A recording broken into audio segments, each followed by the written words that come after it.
Hey,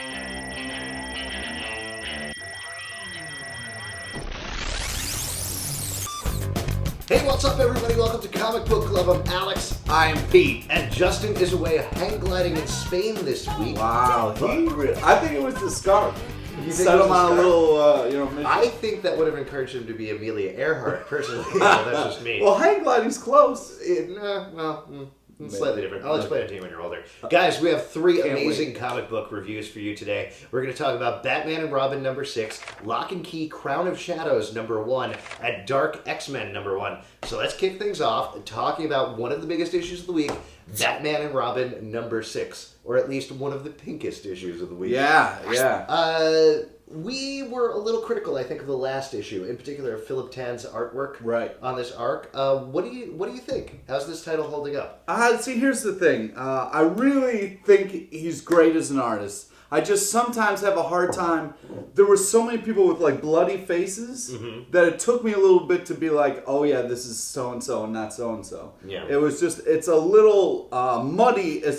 It's not like I can't tell, but it's like I have to stop and be like, oh yeah, okay. This particular issue felt even more rushed on the art than the previous ones, which is unfortunate. However, I would say to the benefit of this issue, Grant Morrison continues to write probably the most grounded title he has written in a very long time. I can't tell you. This is 6. I've never read 6 issues of a Grant Morrison run and not been like, man.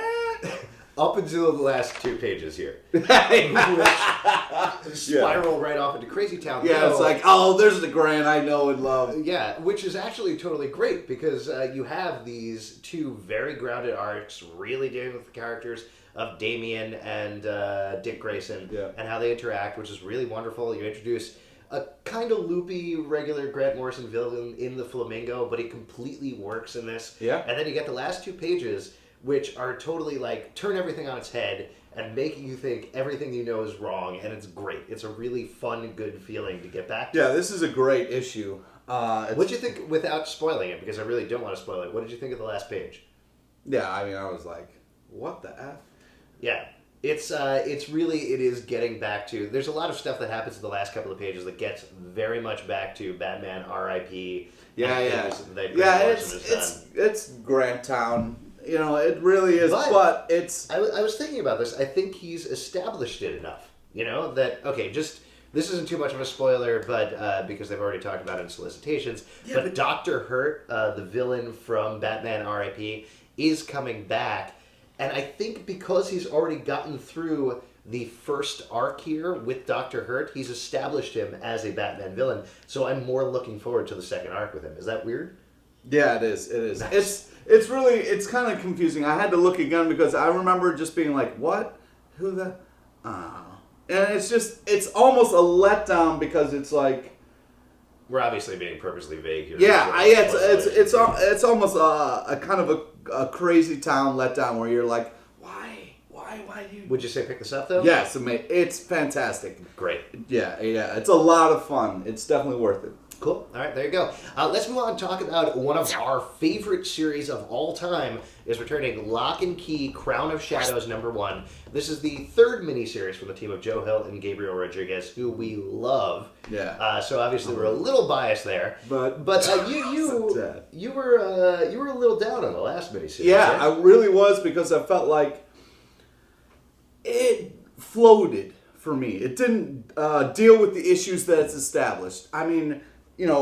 The bad guys is basically roaming free in the good guy world right now, and it's driving me nuts. Finally, this new arc is dealing with what's going on, and it's back to the keys and back to what things can do and back to what the good guys need to do to kind of keep things right. And man, it's intense. Again, there was that panel where I was like, oh my god. And like, what a reveal! Like having the. Here, I want to mention 2 things in particular that I really like about this issue, and I like about the series in general. One is Joe Hill's inventiveness, that he never fails to add new layers onto what's going on. Basically, this entire issue is a ghost fight. It's a fight between 2 ghosts. But there's something that happens with one of the ghosts when he's first revealed that is a total what the fuck. it's sort of explained, but it brings the series and it brings the conflict of what's going on to an entirely new level. And I think that's amazing in the writing. The second thing that I want to point out is in terms of David Rodriguez's art, that we've talked about this before, he does what nobody else in the industry is doing with repeated panels. Right. You know, people complain about it a lot. I complain about it. Yeah, that it's a space filler. That Right. it's just panels happening over But and over. the suspense and the way that he does it makes me jump. It's unbelievable. And he doesn't really repeat them because the characters change in each one. Right. He uses it as a cinematic / comic book technique, Right. which I think is very, very cool. It's phenomenal. I mean, the artwork is always been amazing, but just the way that the marrying of the writing and the art, and the way they complement each other, and it's just fantastic. It's an unbelievable. You are quoted on the first Lock and Key collection on the back. Right. Okay. What's with this new series? What is your bid to be quoted on the Crown of Shadows? Oh, I mean, you're putting me on the spot. I think that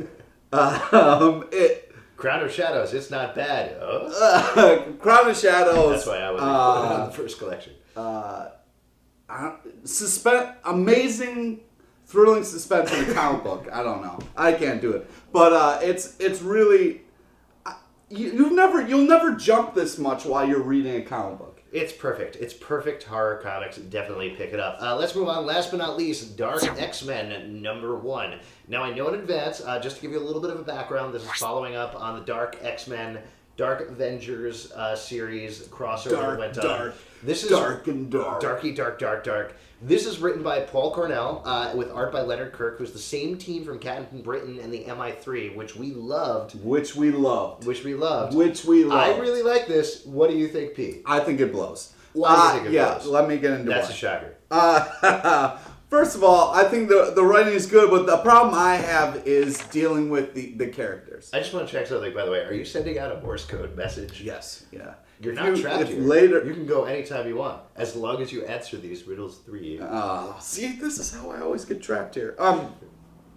No, I don't care about these bad guys. They're just crazy versions of good guys that I like, and I don't care how crazy the bad beast is. And so what? You guys suck as a team. That doesn't mean I want to watch it in a comic.